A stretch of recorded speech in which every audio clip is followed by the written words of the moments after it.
está na hora do debate do JL.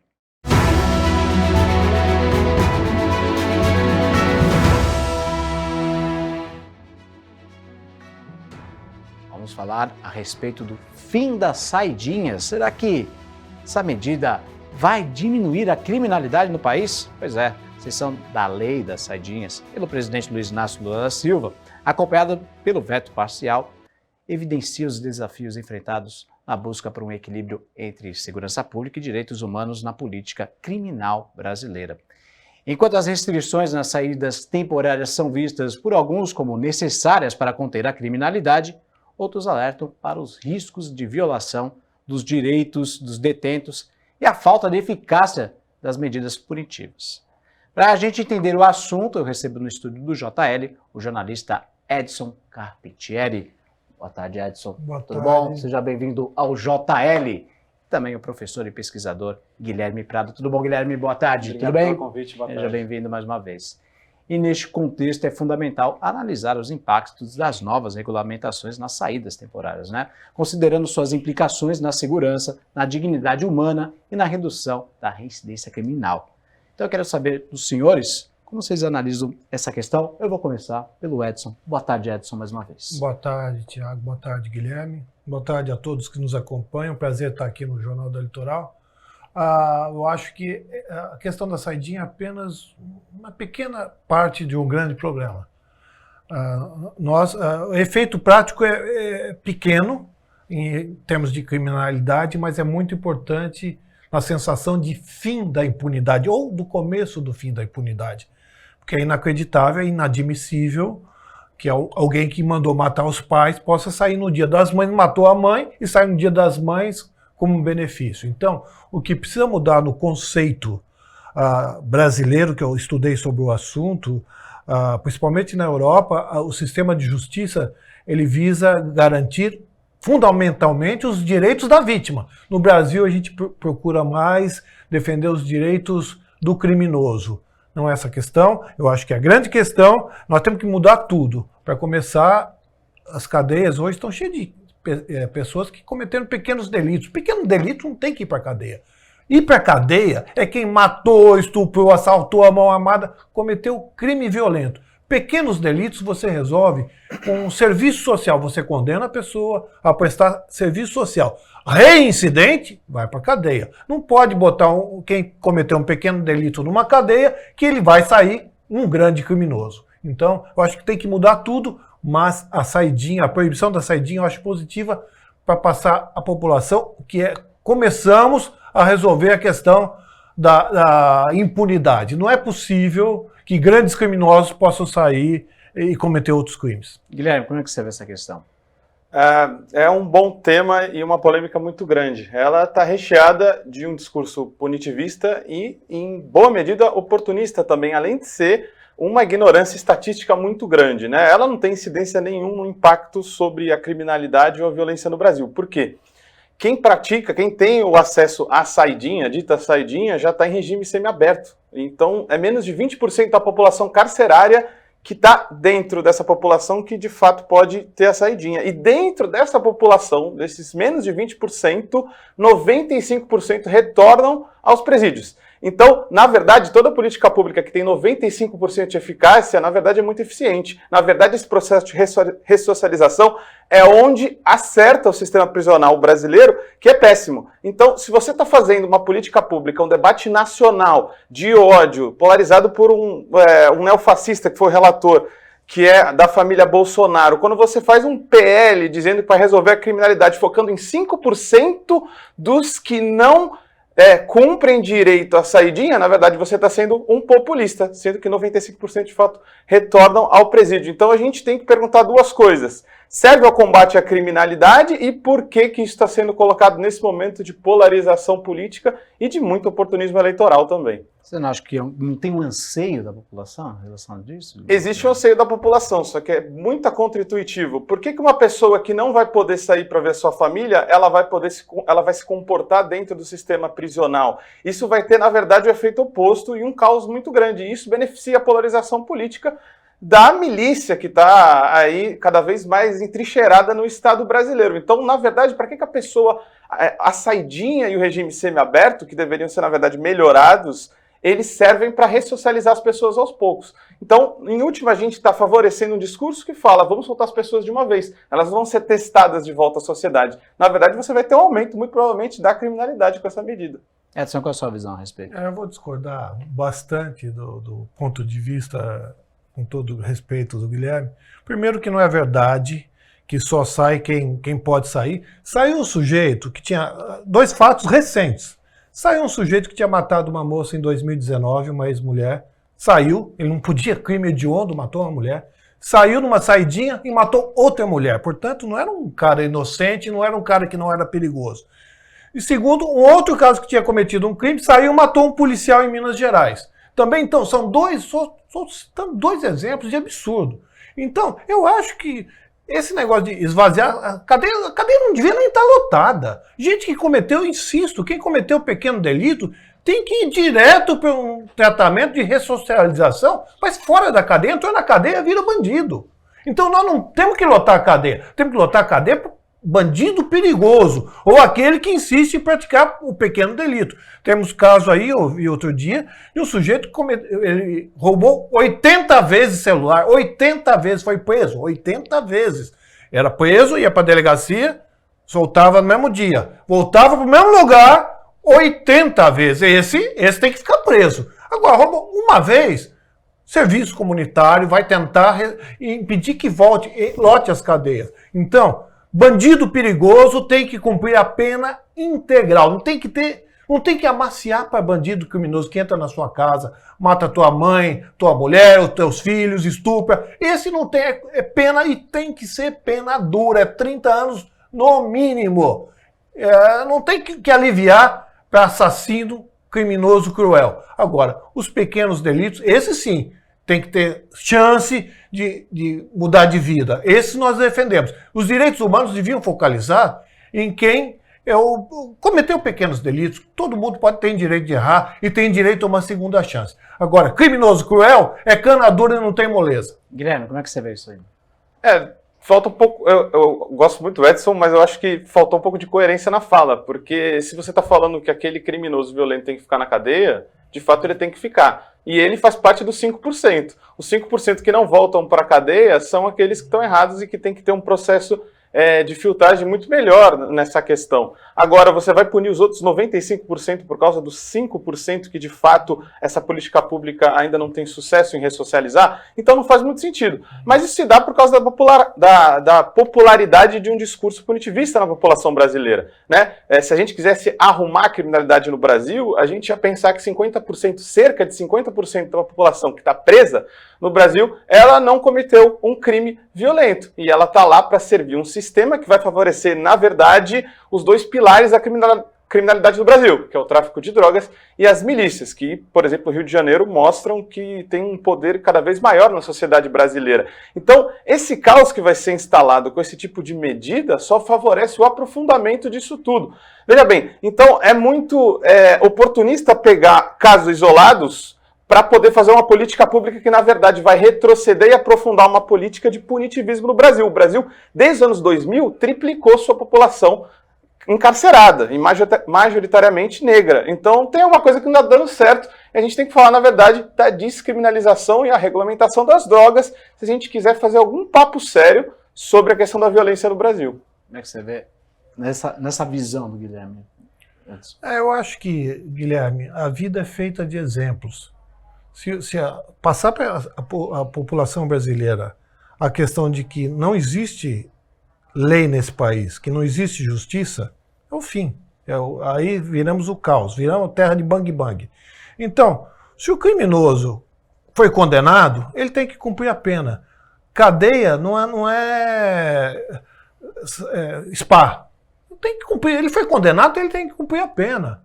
Então, pense 2 vezes antes de cometer o crime. Agora, eu acho que tem que reformular o sistema, o Código Penal. Endurecer leis para crimes violentos e afrouxar para pequenos delitos. São 2 questões bem distintas. Mas a PL proíbe no geral. Ela acaba com a saidinha em qualquer... Ela visa acabar com esse benefício, eu diria, digamos assim. Então, mas aí é uma outra questão. Então você está a favor do veto do Lula, pelo menos parcialmente. O veto parcial, sim. Eu acho que o Lula erra muito na comunicação. Ele tem que dizer que ele sancionou a lei que proíbe as saidinhas com ressalvas, permitindo que aqueles de pequenos delitos possam sair. O governo Lula é muito incompetente na comunicação, não sabe falar com a população. É por isso que a direita está tomando conta e está dando lavada nas urnas. Por isso, porque a esquerda brasileira não sabe se comunicar com a população. Eu vou fazer o seguinte, vou aproveitar então falar a respeito dos vetos, pessoal. Lula decidiu vetar o dispositivo que excluía a visita a familiares como um dos motivos para a saída temporária de presos e também foi vetado o trecho que acabava com a possibilidade de saída para atividades de ressocialização. Senhores, eu vou ter que fazer um pequeno intervalo comercial, daqui a pouquinho tem mais debate do JL. Participe dessa discussão, você é a favor do fim das saidinhas? Participe então, 13 99 664 6781. A gente volta já. 1h29 de volta com o JL e o debate sobre o fim das saidinhas. Medida eficaz para conter a criminalidade, você acredita nisso? Participe do WhatsApp aí da gente, aí 13996646781. Senhoras, a gente terminou o segundo bloco do telejornal falando a respeito das leis, né? Do cumprimento das leis. As leis no país acabam sendo antigas. E eu vou ler aqui para os senhores o seguinte: o direito às saídas temporárias existe desde 1984, quando foi sancionada, né, a lei de execuções penais. Essa lei tem que ser reformada. O que os senhores acham? O que deve ser reformulado nessa questão atualmente? Vou começar com o Guilherme. É bom a gente fazer essa discussão de uma forma que a população possa, de forma mais objetiva, se informar. Para a gente poder resolver de fato a criminalidade, a gente não pode agir no asterisco, e sim no real problema do Brasil. A gente tem uma política punitivista e, na verdade, os direitos humanos que muitos usam como bode expiatório nessa questão, eles não são de fato garantidos, então não pode ser culpa deles que as coisas estejam dando errado. Como eu já disse, as políticas de ressocialização, na verdade, elas são eficazes. Se você tem uma política de ressocialização de 95% das pessoas voltam aos presídios, é sinal de que isso está dando certo. Então, na verdade, o que teria que estar sendo discutido é porque, na verdade, as pessoas que estão transitando para o regime semiaberto não podem transitar para ele porque, na verdade, não tem emprego e não tem garantia de estudar, por exemplo. Então tem um monte de gente querendo entrar nesse regime e não pode porque o Estado não garante esse direito. Então você teria que discutir, por exemplo, um programa de garantia de emprego. Na verdade, você tem 50% quase aí da população carcerária que está presa por atos não violentos e mais de 30% com alguma ligação com o tráfico de drogas ou com as drogas. Então você tem que legalizar as drogas, o que a Alemanha fez, por exemplo. 200 mil processos judiciais podem ser revistos na Alemanha e centenas de pessoas já foram soltas com a aprovação da legalização e regulamentação da maconha. Então você tem aí, de fato, uma discussão solidária, fraterna, para transitar para um Brasil que de verdade tenha menos violência. O que está colocando hoje dessa forma, na verdade, é um pouco de oportunismo muito dirigido por um bolsonarismo aí sedento para poder ter sucesso eleitoral e polarizar novamente com o governo. Edson, já vou passar a palavra para o senhor, mas você falou a respeito de legalização das drogas. Tu acredita, então, que uma medida como essa vai aliviar a população carcerária, no caso? Sim, quem está no sistema carcerário do Brasil, 40% são pessoas que não tiveram ainda sequer julgamento. São pessoas pobres e negras. E essa é uma população em potencial a ser recrutada pelo tráfico. O que é ótimo para o bolsonarismo, que é um poder essencial para a violência no Brasil, porque controla a milícia no Rio de Janeiro, que, aliás, tem meio a meio o controle de todo o território que é controlado por algum grupo armado. Isso é ótimo. Se o tráfico estiver mais forte, a milícia pode estar mais forte e, portanto, os seus dirigentes dentro da política pública que falam para a população podem dizer que bandido bom é bandido morto e ter um público para aceitar esse discurso. Edson, como é que você vê essa visão?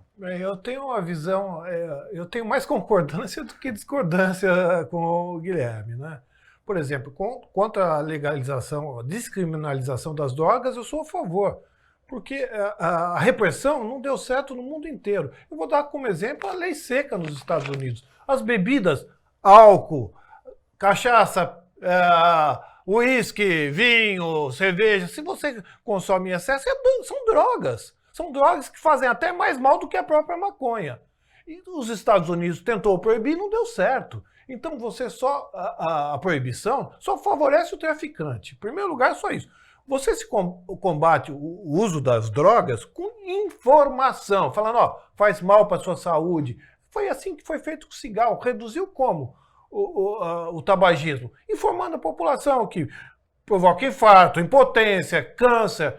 Então, se você fizer uma ampla campanha com as drogas, você reduz o consumo de drogas sem favorecer o tráfico de drogas, que é o criminoso. Né?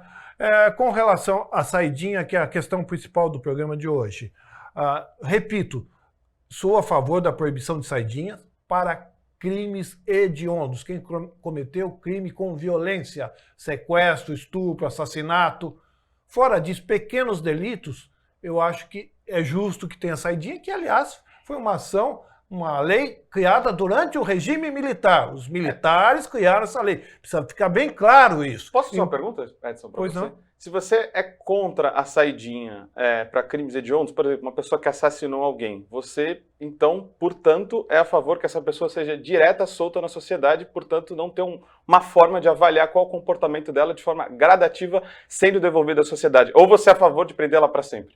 Não, sou a favor que cumpra a pena da lei. Eu sou a favor... E solta ela de vez. Não, eu sou a favor, por exemplo, para crimes hediondos, prisão perpétua. Eu sou contra a pena de morte. Eu acho que o Estado não tem direito de tirar a vida. Mas a prisão perpétua eu sou a favor. Por exemplo, aquele sujeito que entrou na escola, matou as crianças, ele confessou que ele matou. A criança achou que era uma brincadeira, veio sorrindo para ele pegou a faca e enfiou na cabeça da criança. E contou isso depois, sorrindo, disse que não se arrependia. Você acha que essa pessoa pode só ficar 30 anos presa? Acabou a prisão perpétua. Mas isso não é 20% da não, população não importa. Nós estamos falando de que é lei. O que eu entendo é o seguinte, você destruiu uma família, a vida de alguém, prisão perpétua. Eu não acho que tem que voltar, não. Se você destruiu, matou um pai de família, uma mãe de família, deixou 5 filhos órfãos, você tem direito de ficar bonzinho, se arrepender e voltar a ter uma vida normal enquanto essa família inteirinha foi destruída? Você acha justo isso? A Suzane Richthofen, ela mandou matar os pais e a mãe, destruiu a vida do irmão, tá solta hoje, tá grávida, voltou a fazer golpes, deu novos golpes. Você acha certo bem. isso? Se a gente for discutir esse tipo de crime, a gente pode ir por Cidade Alerta. Se a Não, gente não, quiser não, discutir você- criminalidade, Não, a gente vai discutir eu estou discutindo, outro tipo de crime. eu não Porque estou defendendo. o que assola o brasileiro todos os dias não é a Suzane von Richthofen. Mas então, É o crime organizado. mas eu é defendo. isso. Você me perguntou se eu defendo prisão perpétua para crimes hediondos. Fora disso, eu acho que todos têm direito a uma segunda chance. Estou respondendo a sua pergunta de forma clara. Eu acho que a maioria das pessoas que estão presas não deveria estar presa. Insisto, pequenos delitos não devem ir para a prisão, porque quem vai para a prisão vira bandido. Então, ao contrário, nós temos que evitar que as pessoas, ao máximo, que as pessoas sejam presas só para crime hediondo, crime grave. Acho que eu fui bastante claro. E você também concorda com isso? Você acha? Não. Você defende que alguém que mandou matar os pais e a mãe possa ter direito a voltar? Essa questão eu queria fazer então para o Guilherme. Uma pessoa que cometeu um crime hediondo, ela tem direito à ressocialização? Com certeza ela tem. Essa é a minha visão de mundo, eu vou defendê-la. Eu não acho que uma pessoa tem que ficar presa para sempre. É claro que você tem crimes que são bárbaros e eles têm que ter uma intensidade maior para punição, essa pessoa tem que ficar mais tempo na cadeia. Mas o que é crime hediondo no Brasil? São vários tipos de crime, inclusive o tráfico também, né?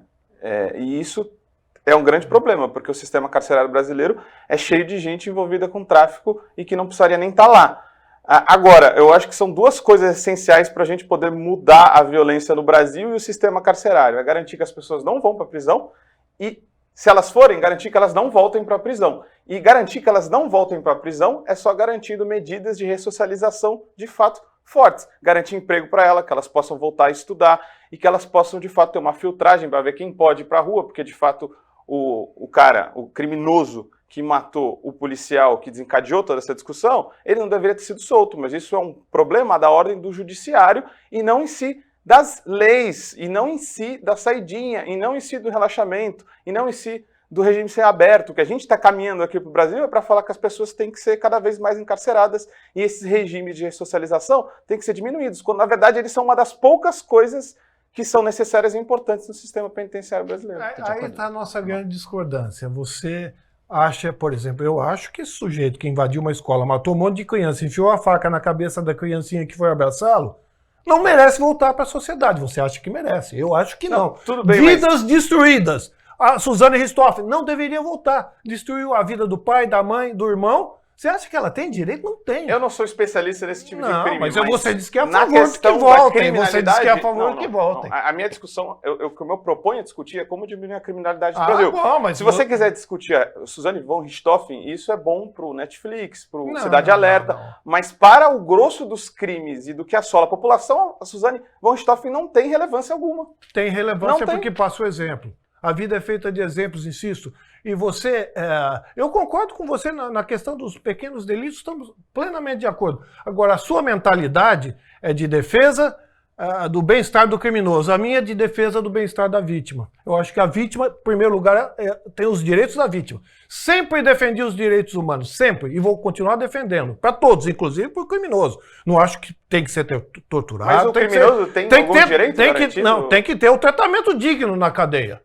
Até o cara que mandou matar o pai e a mãe, senão a gente se iguala a ele. Então, a gente pode começar... Não, defendo os direitos dignos, Guilherme, só para concluir. Agora, eu acho que os direitos das vítimas têm que se sobrepor. A vítima é vítima, criminoso é criminoso. Primeiro, os direitos, vamos garantir. Minha grande diferença com os direitos humanos, que eu sempre defendi, e repito, vou continuar defendendo os direitos humanos, é que quando um policial é morto no exercício do seu dever defendendo a sociedade, eu nunca vi direitos humanos ir lá abraçar a esposa do policial, abraçar o filho do policial. Aí eu acho que essa é a grande falha dos direitos humanos. Eu acho que é um erro falar isso, por exemplo, eu faço parte de uma militância pelos direitos humanos que abrange inclusive os policiais. Os policiais sofrem com a não garantia dos direitos humanos, uma vez que eles mesmos não podem reivindicar melhores salários, melhores condições, porque eles estão numa estrutura militar e nada democrática, onde eles sofrem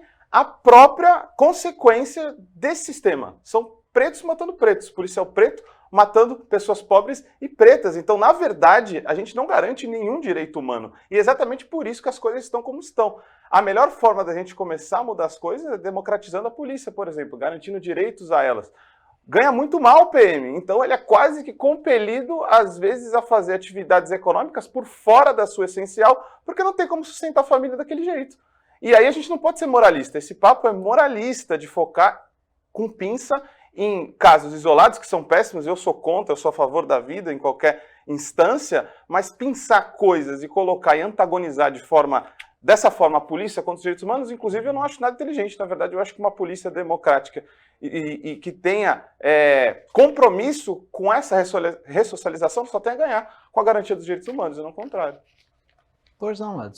Ele desviou o foco da questão que eu falei, que eu nunca vi direitos humanos e abraçar a viúva de um policial como abraça a viúva de alguém que foi assassinado. O direitos humanos defende a desmilitarização da polícia, que é essencial para isso. Não, mas veja bem, eu acho que os direitos humanos têm obrigação de abraçar a viúva e os familiares de uma vítima de um ato cruel. E tem que essa é a essência dos direitos humanos. Mas também tem que abraçar a viúva e os familiares de um policial que é morto, assassinado por um bandido, quando está defendendo a sociedade. E isso não acontece. Morto por causa de uma guerra sem fundamento do tráfico de drogas. Então, os direitos humanos são a favor do policial, porque essa guerra não deveria nem existir, porque droga é questão de saúde pública. Mas, Guilherme, então, é um pouco...